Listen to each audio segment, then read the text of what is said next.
Les combats font rage dans l'Est, Haute-Saône, Marne, Côte d'Or, la région de la Loire et autour de Paris. Les Prussiens poussent jusque dans l'Aisne et les Ardennes, pendant qu'à Belfort, les soldats doivent s'habituer aux dures réalités du siège. Avec le début du siège, les soldats ont dû adopter de nouvelles habitudes. L'artillerie doit toujours être à portée des pièces, l'infanterie avait à faire le service pénible et dangereux des grands gardes.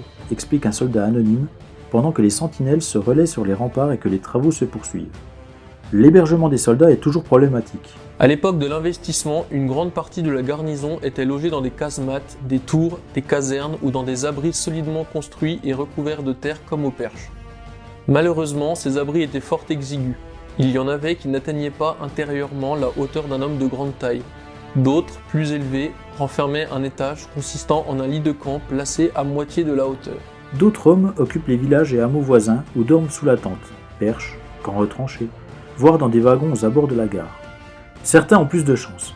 Le soldat Édouard Dole, affecté au service du recrutement, travaille dans un bureau et se félicite de la pendaison de crémaillère de sa popote du recrutement. Nourriture saine et abondante, quoique modeste et modestement servie. Quant au local, c'est la chambre à coucher des 2 sergents qui nous sert de cuisine et de salle à manger, puis de fumoir et de salon. Malgré la simplicité de cette installation, nos familles seraient bien rassurées en la voyant. Le 11 novembre, il note la première chute de neige.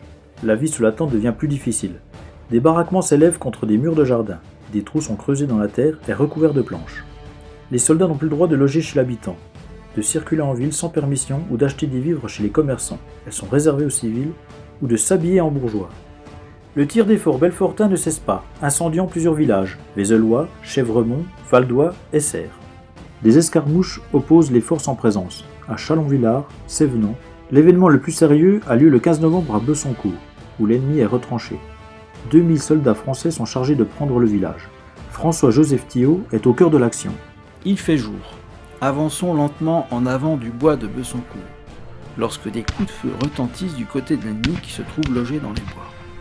Nous ripostons, et en un clin d'œil la bataille se trouve engagée. Notre commandant est tué d'une balle au front. Les Prussiens sortent du bois en si grand nombre qu'ils nous obligent à battre en retraite. On tiraille, la panique est à son comble. 2 capitaines, Merbonne et Perret, sont hors de combat. Chacun se retire un peu en débandade du côté de la place. Belfort perd 200 hommes dans cette affaire.